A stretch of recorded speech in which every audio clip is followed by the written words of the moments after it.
¿Qué tal? Soy el padre Ricardo Aguilar, doctor en teología bíblica. Es un gusto poder estar con ustedes nuevamente.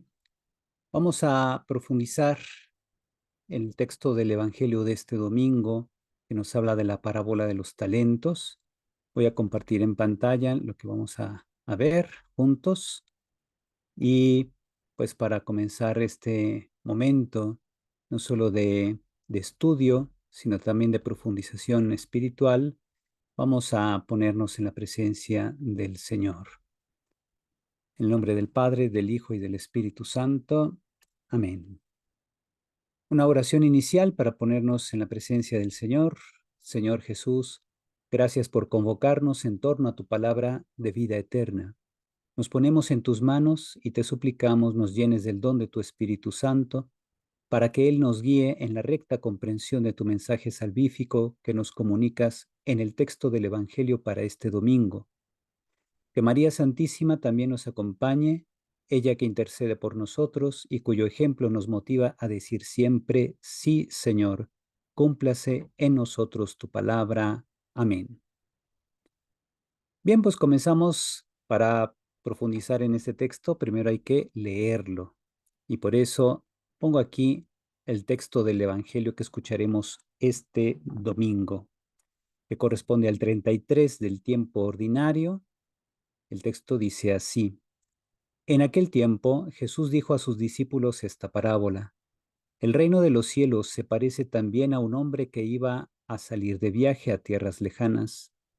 Llamó a sus servidores de confianza y les encargó sus bienes. A uno le dio 5 talentos, a otro 2, y a un tercero 1, según la capacidad de cada uno, y luego se fue.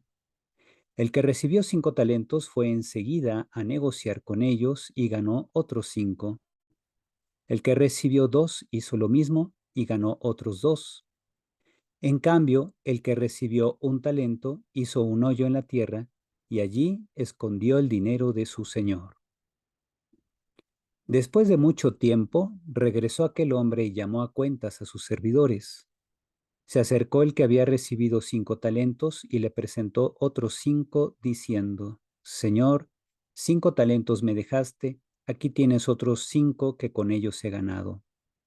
Su señor le dijo: Te felicito, siervo bueno y fiel, puesto que has sido fiel en cosas de poco valor, te confiaré cosas de mucho valor. Entra a tomar parte en la alegría de tu señor. Se acercó luego el que había recibido 2 talentos y le dijo: Señor, 2 talentos me dejaste, aquí tienes otros 2 que con ellos he ganado. Su señor le dijo: Te felicito, siervo bueno y fiel, puesto que has sido fiel en cosas de poco valor, te confiaré cosas de mucho valor. Entra a tomar parte en la alegría de tu señor.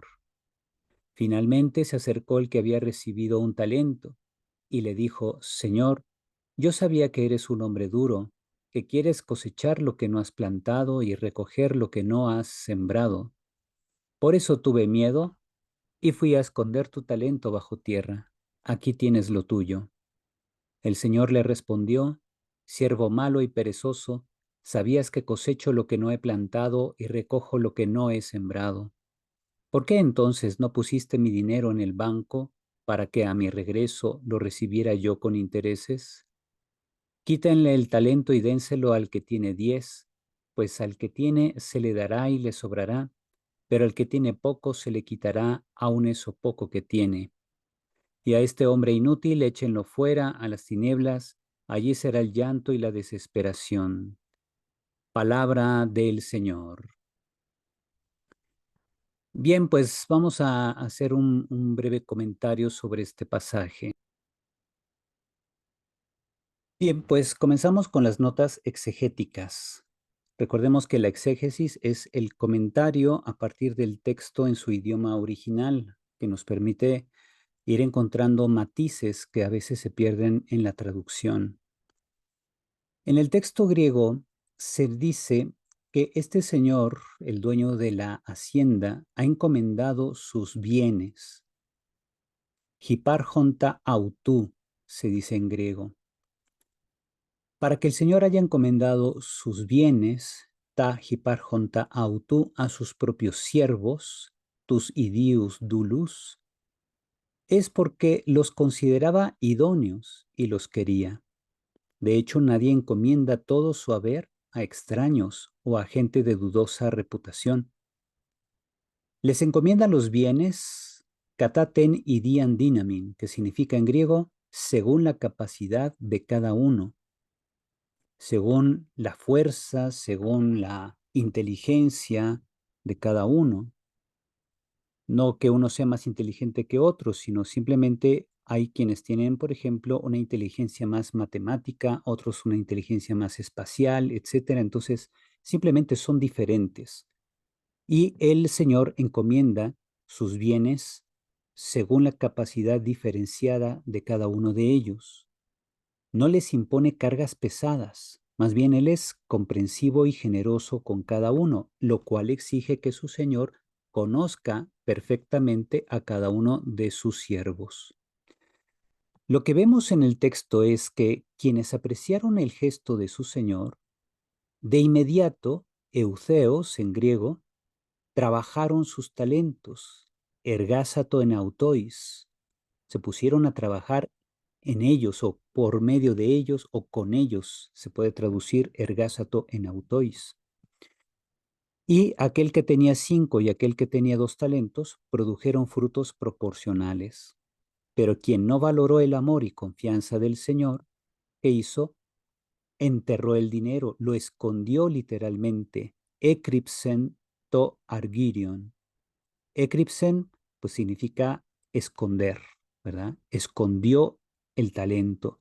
Hizo un hoyo en el suelo, dice Orixen gen. Dice, habiéndose ido a Pelzón Orixen gen. Hizo un hoyo en el suelo, kai Ecripsen, y escondió to argirion tu tu, el dinero o la plata literalmente de su señor. ¿Para qué? Para no tener que trabajar para un extraño. Este hombre, al no valorar el gesto de confianza y cariño de su señor, de su jefe, ¿qué hizo? Pues enterró el dinero para no tener que trabajar para él, pues lo considera un opresor. Después de mucho tiempo, dice el texto griego, metad de polin chronon, vino el dueño de la hacienda. Literalmente dice que el Kyrios, el Señor, volvió. Ajá. Y los llamó a cuentas. Los dos que confiaron en él y actuaron de modo agradecido, produjeron frutos abundantes. En consecuencia, él los hace participar de su gozo, es decir, de su herencia, que representa aquí la vida eterna. El uso reiterativo de las fórmulas de pregunta, respuesta y concesión de la recompensa tiene como fin enfatizar el modo de proceder del Señor. Pongo aquí en griego, por ejemplo, la repetición de estructuras en un tono ligeramente morado. Dice, kai proselton, jotapente talanta, labón, prosenenken alapente talanta legon. Entonces, habiéndose acercado el que recibió 5 talentos, pues le mostró otros 5 diciendo, Kyrie pente talanta moi paredocas, Señor, me has dado 5 talentos, ide, he aquí, a la pente talanta equerdesa. He aquí, 5 talentos he ganado. La misma fórmula va a repetir el que tiene 2 talentos, que también con 2 talentos produjo 2 talentos de ganancia. A cada uno, el Señor le dice la misma frase, tanto en griego como en español, que están bien traducidas las expresiones en el leccionario. También les hace participar de su gozo, diciéndoles, has sido fiel en lo poco, pues ahora te daré mucho, te confiaré mucho. Finalmente, habiéndose acercado el que había recibido solo un talento, dijo, Señor, conociéndote literalmente que eres duro, ¿verdad? Que eres un hombre duro, etcétera, pues ya le dice, pues tuve miedo, escondí el talento Y entonces, pues aquí tienes lo tuyo, porque sé que te gusta cosechar lo que no sembraste, etcétera. Entonces, ¿qué está mostrando en su discurso este hombre que desconfió de su Señor? Por tanto, no trabajó lo que recibió de él para no sentirse oprimido por él.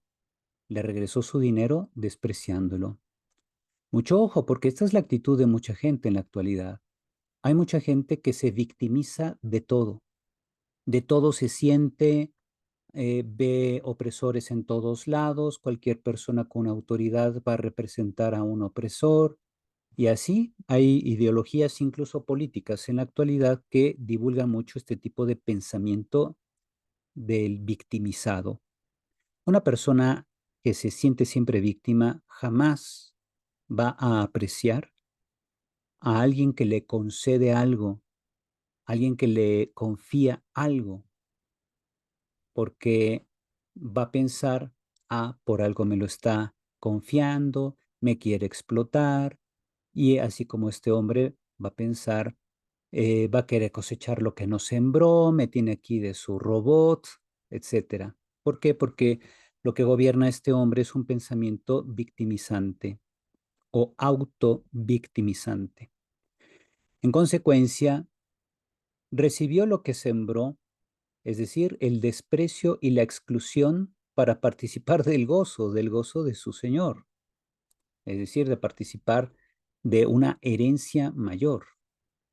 La parábola en su forma final refleja su conexión temática con el tema escatológico de la venida del Hijo del Hombre y la importancia de ejercer la sabiduría o prudencia siendo previsores, como vimos el domingo pasado con la parábola de las 10 vírgenes. La forma apropiada de serlo, es decir, de ser una persona agradecida con el Señor, es trabajando los talentos recibidos de parte de Dios para rendir frutos que beneficien los proyectos del dueño de la hacienda. Si Dios es ese dueño, los frutos que benefician el proyecto del reino son la evangelización y la extensión de la presencia de dicho reino. Solo quien se siente agradecido por recibir la confianza del Señor, que implica tener una imagen favorable de Dios, dará frutos que benefician al pueblo. Fíjense, esto es nuevamente otro punto muy interesante. Tenemos que revisar qué imagen nos hemos hecho de Dios. Dependiendo de la imagen que nos hagamos de Dios, vamos a rendir fruto, vamos a esmerarnos o no en la edificación del reino. Si valoramos favorablemente lo que es Dios, cómo es Dios con nosotros, que nos confía sus bienes, pues daremos fruto. Pero si lo vemos como un extraño, como alguien que nos quiere oprimir, que quiere condicionar nuestras decisiones, etcétera, pues nuestra actitud va a ser de pobreza interior, como la de este hombre, que en su interior piensa negativamente de su Señor, no valora el afecto de su Señor. En cuanto a la nota histórica, aquí pongo en la pantalla pues imágenes de dos tipos de monedas. En la parte inferior está el denario de tiempos del César Augusto. Esta moneda equivalía al pago de un jornal, es decir, de un día de trabajo. Dicho en mexicano sería lo correspondiente a un salario mínimo. En la parte superior, una moneda áurea, es decir, una moneda de oro, que bien podría ser algo parecido a lo que era un talento en el primer siglo. El talento mencionado en el Evangelio era una moneda de oro que en tiempos de Cristo era el llamado talento romano ático, que equivalía a unos 6,000 denarios o dracmas. Si este es un denario, imagínense, son 6,000 salarios mínimos. En el Evangelio, según San Mateo, el denario era el pago de un día de trabajo. Aparece esto en Mateo 29 y Mateo 20:13. En nuestra sociedad, un denario sería lo correspondiente al salario mínimo diario. Uh -huh. Ahí ya depende de cada región donde cada uno vive. porque los salarios mínimos se distribuyen en costos según, o el monto, perdón, es correspondiente a la zona socioeconómica donde vivimos.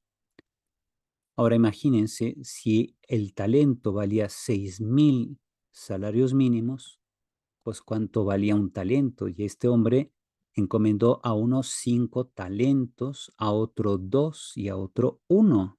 Así que aunque haya sido un talento, son 6,000 salarios mínimos que le confió el Señor a este tercer siervo. En cuanto al comentario del pasaje, el hombre que se va de viaje representa a Jesús. Los servidores somos los miembros de la iglesia, que como miembros se nos ha confiado diversas responsabilidades. La partida del maestro es la del Jesús terrenal. El largo tiempo de su ausencia corresponde al tiempo de la iglesia, que va desde la resurrección de Cristo hasta su venida en gloria. Su regreso corresponde a la venida del Hijo del Hombre, que es el tema central de los capítulos 24 y 25 de San Mateo, que es precisamente el llamado discurso escatológico, el discurso sobre el tema del fin de los tiempos. La recompensa de los buenos servidores representa la recompensa celestial dada a los fieles en el juicio. La recompensa es la vida eterna. El siervo malo y perezoso representa a quienes, dejándose llevar por un concepto siniestro de Dios, cometen faltas y omisiones, terminan por excluirse de la dicha eterna. El objetivo de la parábola es exhortar a los fieles a vivir el tiempo de la espera, dando frutos con los bienes que Dios les ha dado. Estos los traducimos en talentos y carismas que Dios nos ha dado a cada uno para edificar el reino, para edificar también la iglesia. La visión que los siervos tienen de Dios merece atención, especialmente porque el tercer siervo, el malvado y perezoso, en el versículo 18, ve a Dios de una manera muy crítica e irreal. Lo ve como un tirano, un opresor, un dueño injusto que quiere cosechar lo que no ha sembrado. Los buenos siervos, en cambio, actúan de modo agradecido, están contentos de que su superior les tenga confianza y afecto como para encomendarles temporalmente todos sus bienes. Actúan ellos en consecuencia, rindiendo frutos con alegría. ¿De dónde viene esa imagen tan negativa de Dios que tiene el tercer siervo? La parábola no lo dice. No se debe a que su superior no le haya dado más talentos. Lo único que especifica el relato es que era el que tenía menos capacidad de los trabajadores. Tal vez previamente ya tenía ideas negativas del dueño de la hacienda que le hacían producir poco. Y así entonces este tercer siervo había caído en una especie de círculo vicioso. Como veía que le encomendaban pocas cosas, pues él pensaba mal de su amo, de su dueño o de su jefe, pues. Y entonces decía, este hombre no me quiere, no me tiene confianza y además me va a exigir resultados y pues para qué me esfuerzo tanto si al fin y al cabo mi premio va a ser menor. Desconfía de él entonces y entonces eso le hace producir poco y como produce poco, su recompensa es mínima.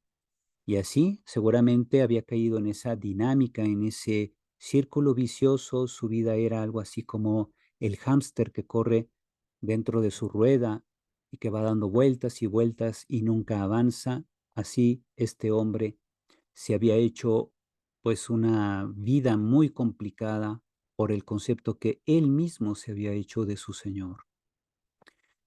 Con esto pasamos a la oración final en la que nos encomendamos a Cristo y le pedimos pues que nos ayude a dar frutos abundantes, que seamos agradecidos con Dios porque Él siempre es bondadoso, rico en misericordia, quiere que vivamos en la alegría y el gozo de participar de su vida eterna. Y la vida eterna no comienza cuando morimos, comienza cuando le abrimos el corazón de par en par a Cristo. En la oración final, pues vamos a decirla juntos.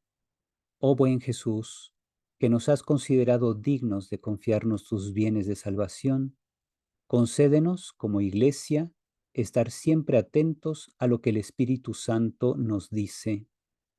Que cada uno de nosotros, trabajando los talentos que nos confías, extendamos tu reino en la tierra. Concédenos sabiduría para degustar tu palabra, fortaleza para vivirla y caridad para hacerte presente en el mundo. Amén. Bien, pues espero que esta reflexión nos haya servido a todos, nos motive para sacarle más jugo al texto del domingo, de este evangelio tan maravilloso que nos motiva a agradecer a Dios, que llevemos una vida agradecida y nos esforcemos continuamente en dar frutos abundantes de vida eterna. El Señor esté con ustedes. La bendición de Dios Todopoderoso, Padre, Hijo y Espíritu Santo, descienda sobre ustedes y permanezca para siempre. Amén. Pues antes de despedirlos, les recuerdo que si les gusta este tipo de videos, ayúdenme a compartir con sus conocidos, que más gente se suscriba a este canal y pueda recibir la notificación de parte de YouTube de cada vez que yo suba un comentario bíblico o un comentario a un pasaje bíblico, y así todos juntos crezcamos en el conocimiento de la palabra de Dios y la vivamos con entusiasmo. Que Dios los bendiga, pasen todos un feliz fin de semana. Hasta pronto.